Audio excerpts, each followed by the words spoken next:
when the Arab Spring began, it was, I think, correctly perceived as an extension of this to the Middle East. Well, you know, it's kind of on hold at the moment, but I think it'll break out again. What's happening in Turkey today is another example of it. The defenders of Taksim Square are protecting the last part of the commons, the public space in Istanbul, from a wrecking ball. The wrecking ball is the neoliberal wrecking ball. Commercialization, gentrification, authoritarianism, and they're protecting it, and the state is using violent means to repress it. The indignados in Spain, or the demonstrators in Greece, same thing. Occupy movement started in New York, very quickly spread over the world, is another form of resistance to these policies. Basically, they're resistance to the neoliberal programs, which have many aspects to them. And it's a worldwide struggle in different forms and different places. The policies are different in different countries. And it's an attempt to gain some degree of democratic control.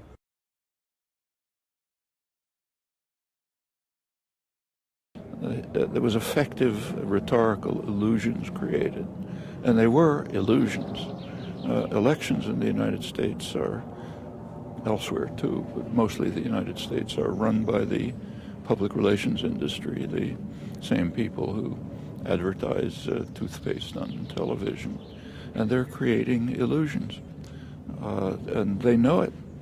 So right after the 2008 election, the advertising industry had its annual convention, and each year they give an award for the best marketing campaign of the year.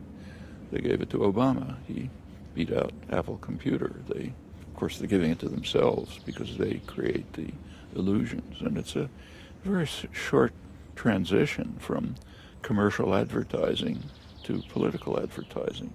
They're both based on the same principle. The principle is to create an uninformed citizenry that will make irrational decisions.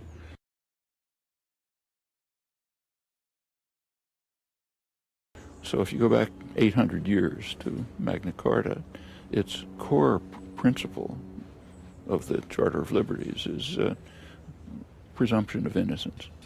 A person cannot be harmed by the government, punished by the government, without a fair trial before a jury of peers, quick, fair trial before a jury of peers.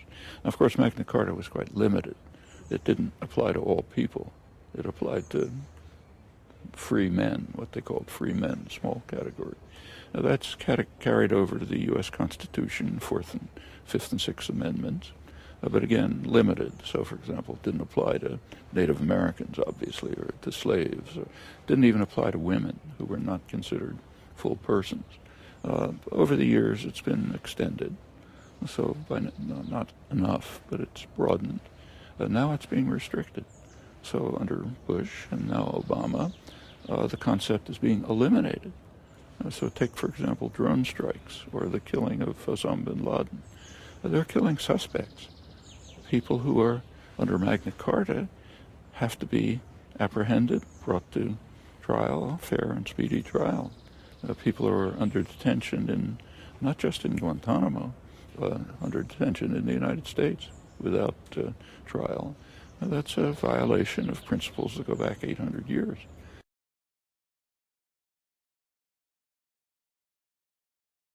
If a person is on the terrorist list, the government's terrorist list, the government can do anything to them, anything, kill them and detain them, whatever.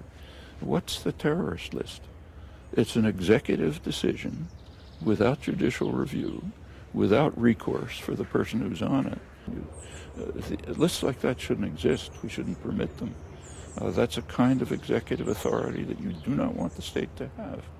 And it's quite interesting to look at the justifications that are given, which are accepted. That's the worst part. So what's the justification? Listen to Obama, read Thomas Friedman in the New York Times. The justification is we have to have surveillance to protect the country against terror.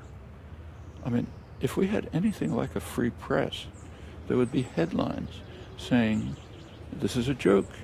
The Obama administration is consciously creating terrorists. It's known at the highest level that the drone strikes, which are first of all a terrorist weapon, are generating terrorists.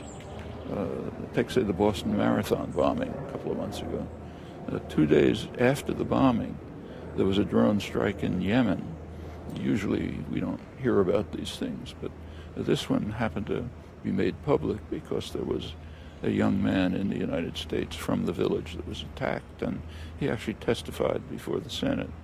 And he described what happened. He said that in his remote village, jihadis had been attempting for years to turn the population against the United States. They had failed because the only thing they knew about the United States was what he wrote to them, and he liked the United States, so they had a favorable opinion. He said with one drone strike, Obama turned the whole village into potential terrorists. Every drone strike does that. A drone is a terror weapon. Yes, of course, Obama is responsible, in fact, for the terror camp. First of all, they are terror campaigns. We should not delude ourselves or others about that. The drone global assassination campaign is a terrorist operation, a huge international terrorist operation. We'd understand that if somebody was doing it against us, but we're doing it against them, so we don't consider it. But that's what it is. And yes, the person responsible ultimately is the president. In fact, he happily takes responsibility. He explains that he authorizes each strike, carefully decides to. They have what they call Terror Tuesday. On Tuesday morning, the president and his national security advisor, according to their own description, meet and decide who's going to be killed today. That's an international terror campaign. Of course, the people carrying out are responsible. There's institutional structure behind it. And those who perpetrate it should be held accountable. This is the least of it. If Obama were brought to the International Criminal Court, he should be charged for, among other things, with organizing the world's most extreme international terrorist campaign. I mean, Al-Qaeda is bad enough, but they don't come close to international terrorist campaigns like this. It's probable, we don't know, that rendition is still continuing. There's evidence to that effect, but it hasn't been investigated. If it is, it should be charged with that, and so should the countries that participated. I don't recall whether Germany participated. I think it did, but a number of European countries did participate in rendition, meaning sending suspects to countries ruled by brutal dictators in which you're guaranteed that they'll be tortured. It's also outlawed by Magna Carta, incidentally, 800 years ago. But many European countries participated in this, many others. The United States, of course, initiated it. These are major criminal charges. Aggression is a major criminal charge, the most serious, in fact, of all, supreme international crime. And you can go on.